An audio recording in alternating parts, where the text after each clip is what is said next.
Yes, greetings and welcome to yet another edition of the Uganda Cranes Africa Cup of Nations journey. 15th November, Uganda will be taking on South Africa at the Mandela National Stadium in Ambole. Again, Uganda Cranes need to pick a point or even win to qualify for the 2025 Africa Cup of Nations. They will be hosted by Morocco. Now, today, we are going to be looking at the squad that Uganda Cranes coach Paul Put was able to announce on Wednesday morning. It is a 27-man squad that is going to start preparations for that fixture, and then the last group fixture that will be against Congo Brazzaville.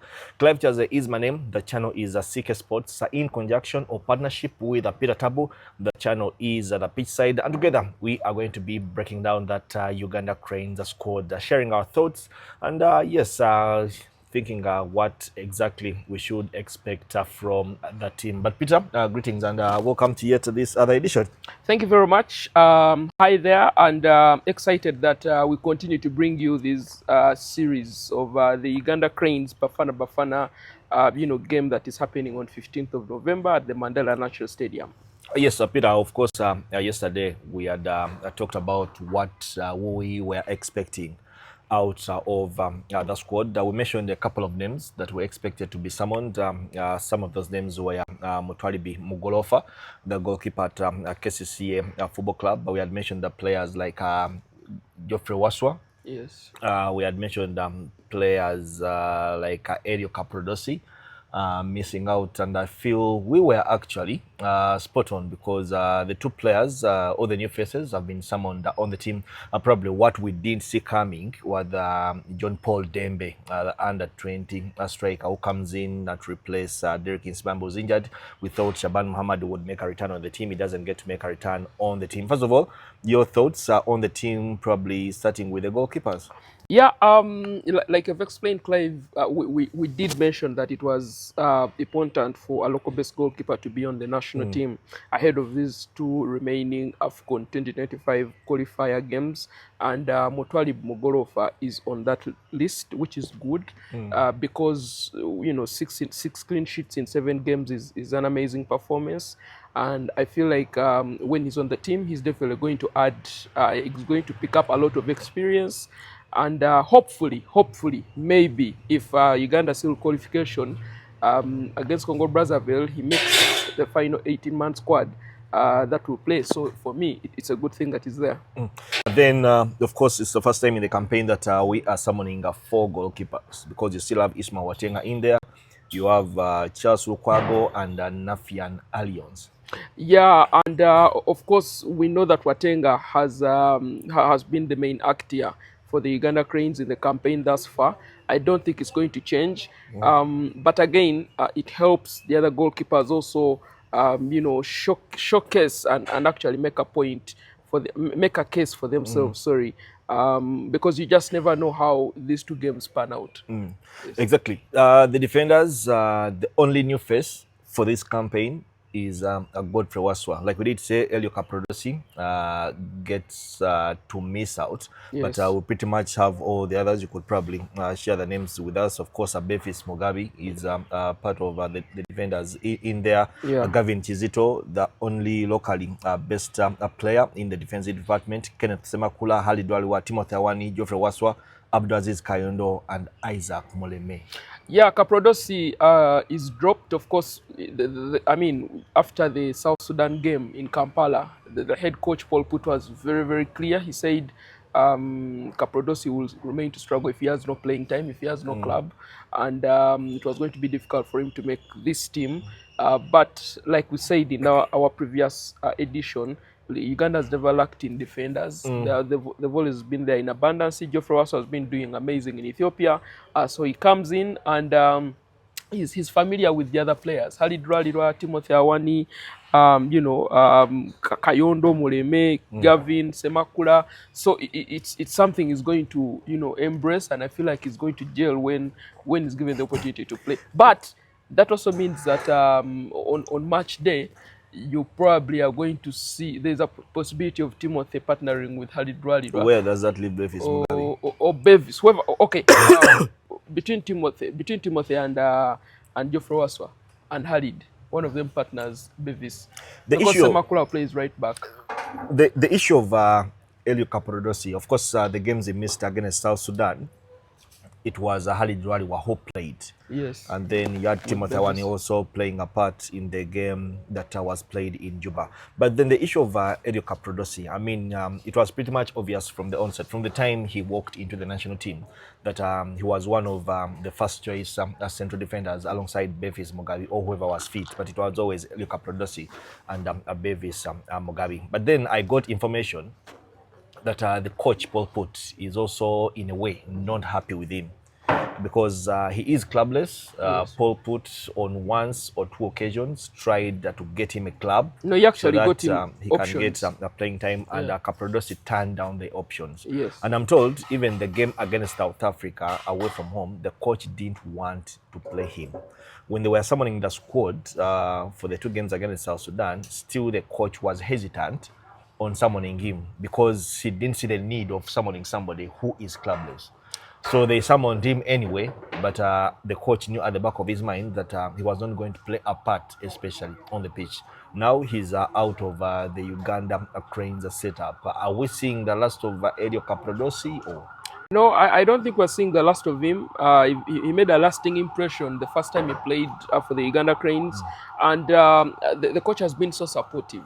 Even when he had no club, even when it was not in his plans to play, he summoned him and he was available when we played South Sudan. I think it's just a lesson for him to get going, to actually sign with another team and start getting playing time. And then we look at what happens, because Clive, I mean, when you look at next year, the AFCON is not so far away. True. In 2025. That means a defender like Caprodosi needs to have played that entire year. Because you still have World Cup qualifiers, yes, but you need to be active at your club. Absolutely. So I don't think he's out completely. He will bounce back. But of course, also another opportunity for the players that we've known for a while now. One is the Waswas, to be given the opportunity to actually showcase their talent. Well, when of course we also going to look at the midfielders. When Tadeo Ranga was summoned for the games against South Sudan, Yes. I remember interviewing him. And one of his ambitions or targets, because he had taken a while without coming into the national team, one of his ambitions and targets was to do whatever it takes so that he becomes a mainstay on the national team again, like it was in the past. Of course, he gets another call-up. Now, I don't know what kind of mindsets Godfrey Waso comes with when he's making a return on the national team. Of course, he has not been of part of these campaigns, World Cup and AFCON campaigns, even in the past, much as he has been part of the national team setup. So wait and see what he can offer, or how much, how hungry he wants it to keep on the national team. But then you look at the midfielders, Peter, no new face. In midfield from the previous summons. Tadeo Ranga is a part of the team. Bobos Biaruhanga, Halid Raliwa, you have Alan Okelo in there, Rogers Amato, Bobos Biaruhanga, Ronald Setiganda, together with Travis Mutiaba. Yeah, you earlier on asked about Tadeo Rwanga, and for the time that he was away he's the one player I feel like, if he's consistently playing club football, he definitely contributes a lot on the national team, because you always need someone who is going to sit in that holding role and protect the back four, but also he's also stepped up his game. He doesn't only sit, he actually carries the ball forward, and that's what he's did. Not scared of asking for the ball from the defenders. Yes, he actually carries the ball forward, and that's an advantage, because today in world football you see holding midfielders, even creative midfielders. You look at Rodri, is a very perfect example. He carries the ball forward, has an eye for goal and stuff like that, and that is what Tadeo offered against South Sudan in Juba, and that was, for me, I feel the main reason why he's bounced back on the team, and he will be pivotal for Uganda when they take on South Africa. Now, for the other midfielders, Sechiganda in this campaign, he's had some good moments, to be very honest with you, and maybe some moments where you feel like he's been off, but he's a young lad. Try to refresh my mind. I don't remember. Did Sechiganda start against South Sudan in Juba? Or it was Khalid and Tadeo? It was Tadeo Khalid and Aucho. And Aucho. Yes. And it looked like Sechiganda was a mainstay. on the national team. Of course, he makes a return, but do you see him walking straight back into the national team, the starting 11? I mean, if you have Khalid, the captain of the team, Tado Ranga, after that impressive game against South Sudan in Juba, I feel he deserves probably a start. You also have Bobos. You feel like Paul Put has a couple of options, and Sechiganda needs to probably up his game if he's to continue to be on the coach's mind when he's trying to draft the starting 11, especially in that game against South Africa. Yes, you're right. I mean, his the campaign, the 4 games we've played, there are a couple of games that he's played in, and you feel like he has contributed to the team. But there are also moments where he's fallen short because of experience. He's a young lad coming through, and there are some moments or games where I feel like it's a bit tough on him. That's why the experience of the captain Khalid Aucho and Tadeo Rwanga comes in. Because they have more games in their leagues, and also they've played at some bigger stages, because they've both played at AFCON. I mean, Tadeo played for Simba on the continent and stuff like that. So has Khalid Aucho. So I feel that's the age, but that doesn't mean that he will not play anymore. I think he could come in. Him and Bobos can always come in when the coach feels like. But I don't think it's primed for him to start against South Africa. Yes, Peter, the strikers or the forwards. Of course, we had our thoughts on Jude Semugabi and Dennis Omedi because of how Chitara has been performing in the Uganda Premier League. They get to be summoned alongside Rogers Mato. Shafignana Kwikiliza from KCCFC returns. Of course, Hakim Chwanuka from Sports Club Villa returns. You have Calvin Hope Kabuye yet to play for the Ghana Cranes, but he's been part of the setup. Then John Paul Dembe, the young boy who was the top scorer at the under-20 AFCON regional qualifiers that were in Dar es Salaam. Yes, the Hippos didn't qualify for the AFCON again, the under-20 AFCONs, but Paul John Dembe was outstanding for the team, especially in front of goal.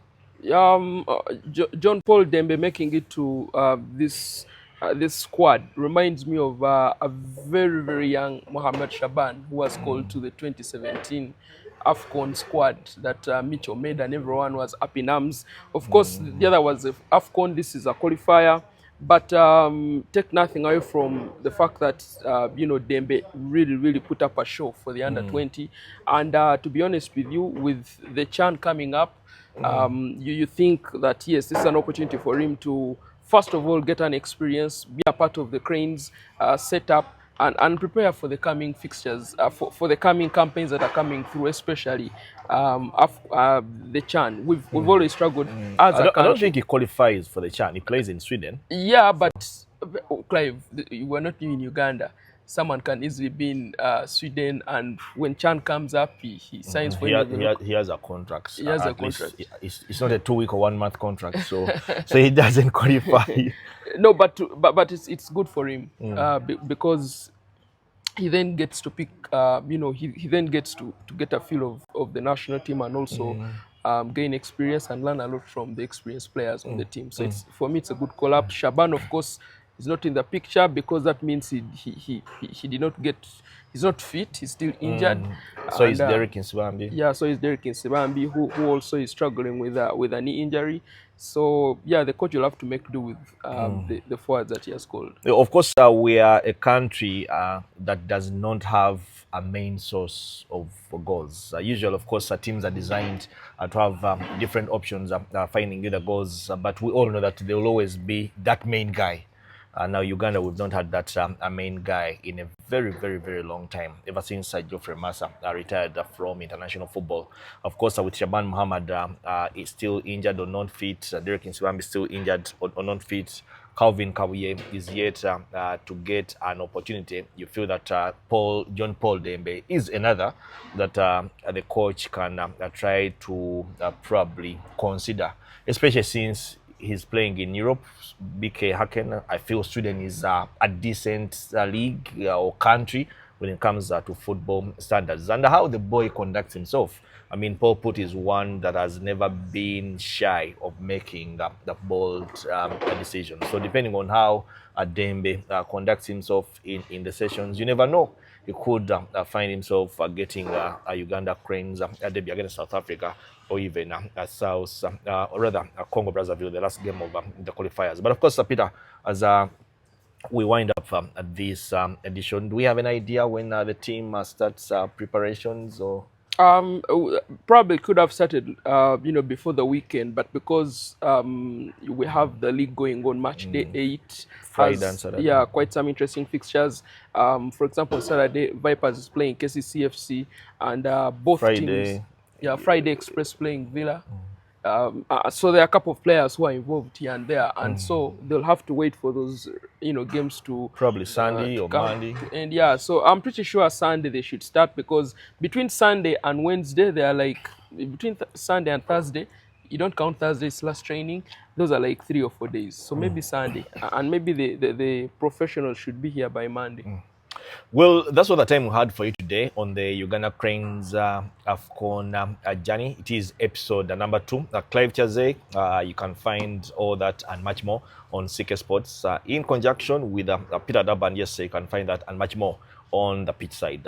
Those are both YouTube channels will continue to bring you more of the updates from the Ghana Cranes camp, but also talk to different people, especially those who have been part of the national team setup in the past, especially involving that game that Uganda played against South Africa at the Mandela National Stadium 20 years ago. Yes, so that's all the time we had for you. Very grateful to Rosa Dimes here in Kololo, who have been very kind to host us. And yes, look out for our next episode.